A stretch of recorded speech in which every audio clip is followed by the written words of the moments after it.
और कोटा शिक्षा कर्मचारीगण सहकारी कार्यक्रम की तस्वीर आपको दिखाते हैं। ओम बिड़ला क्या कुछ कह रहे हैं, जरा सुनिए। तो भी किलोमीटर की यात्रा करते हुए शिक्षक विद्यालय पहुंचते थे और उस गांव में अंधकार से रोशनी देने का काम।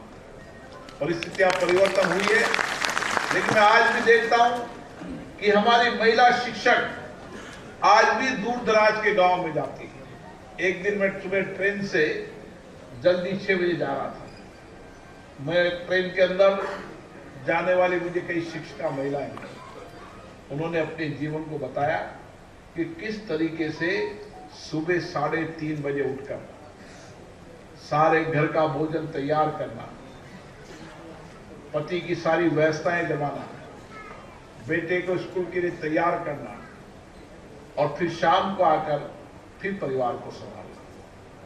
ये संवेदना हो सकती है तो शिक्षिका में संवेदना हमेशा महत्व में रही है। संवेदना के साथ साथ समाज जीवन के अंदर वो हमेशा संवेदना के साथ अपने जीवन को जीती है। उसमें वात्सल्य होता है, प्रेम होता है, करुणा होती है, दया होती है। और इसीलिए शिक्षकों की बहुत बड़ी भूमिका इस समाज के अंदर है।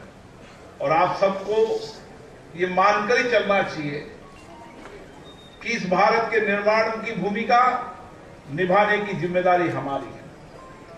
इस भारत को चरित्र निर्माण के साथ देश निर्माण और देश निर्माण के साथ विकसित भारत बनाने का संकल्प हमारा है। और जिस दिन भारत का शिक्षक अपनी संपूर्ण भूमिका को इस दिशा की ओर निभाने लगेगा कि मैं सरकारी नौकरी नहीं, मैं तो देश सेवा, राष्ट्र सेवा के निर्माण का काम कर रहा हूं, उस दिन भारत विश्व गुरु की ओर बढ़ेगा। मुझे पता है हर शिक्षक का यही संस्कार होते हैं। हर शिक्षक के मन में संस्कार, विचार यही होते हैं कि मेरी जिम्मेदारी है इस देश को आगे ले जाने की, इस देश के नवनिर्माण की। क्यों, मैं जो पीढ़ी तैयार कर रहा हूं, ये पीढ़ी आने वाले समय के अंदर देश राष्ट्र के निर्माण में योगदान देगी। इसलिए कैसी पीढ़ी तैयार हो रही है, कैसे संस्कार हैं, कैसे विचार हैं, उसके चरित्र निर्माण कैसा है, इसमें शिक्षक की बहुत बड़ी भूमिका होती है। माता पिता पैदा करते हैं, परिवेश, घर का परिवेश भी, का वातावरण भी, लेकिन उसके बाद भी उस शिक्षक, उसके व्यक्ति निर्माण के अंदर बहुत बड़ी भूमिका होती है। और इसलिए बदली ही परिस्थितियां बदली है। समय के साथ दुनिया में परिवर्तन आया, समय के साथ देश में भी परिवर्तन आया। टेक्नोलॉजी ने शिक्षा को नजदीक तो पहुंचाया। दूरस्थ शिक्षा, टेक्नोलॉजी शिक्षा, कंप्यूटर शिक्षा, आर्टिफिशियल इंटेलिजेंसी, इसने शिक्षा को विद्यार्थी के नजदीक तो पहुंचाया, लेकिन व्यक्ति निर्माण और चरित्र निर्माण की भूमिका तो आपको ही निभानी है। क्योंकि व्यक्ति निर्माण, चरित्र निर्माण सबसे बड़ी भूमिका होती है। भौतिक संसाधनों के आधार पर देश को नहीं बदला जा सकता। अगर भौतिक संसाधनों के आधार पर ही देश को बदला जाता तो हमसे कई देश आगे थे, लेकिन देश को बदला नहीं गया।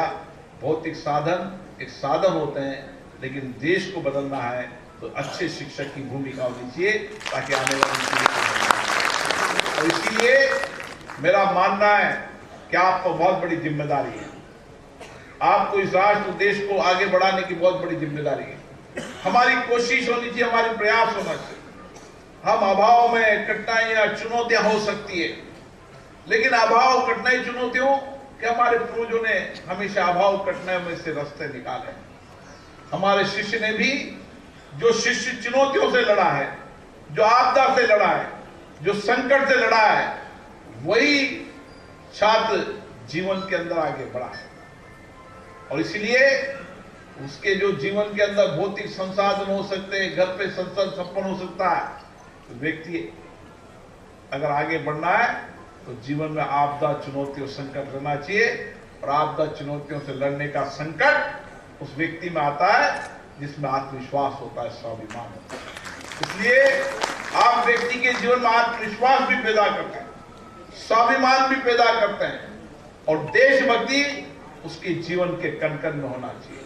मुझे आशा है इसी परिप्रेक्ष्य के अंदर शिक्षक की भूमिका होती है, और यही परिप्रेक्ष्य सहकारिता आंदोलन में होता है। सहकारिता आंदोलन दुनिया के अंदर सबसे बदलाव का अगर आंदोलन है तो सहकारी आंदोलन है। दुनिया के अंदर 175 से ज्यादा देशों के अंदर सहकारिता आंदोलन के माध्यम से लोगों के सामाजिक आर्थिक जीवन में परिवर्तन आया है। ये सहकारिता आंदोलन ही है जिसने देश के जमाखोर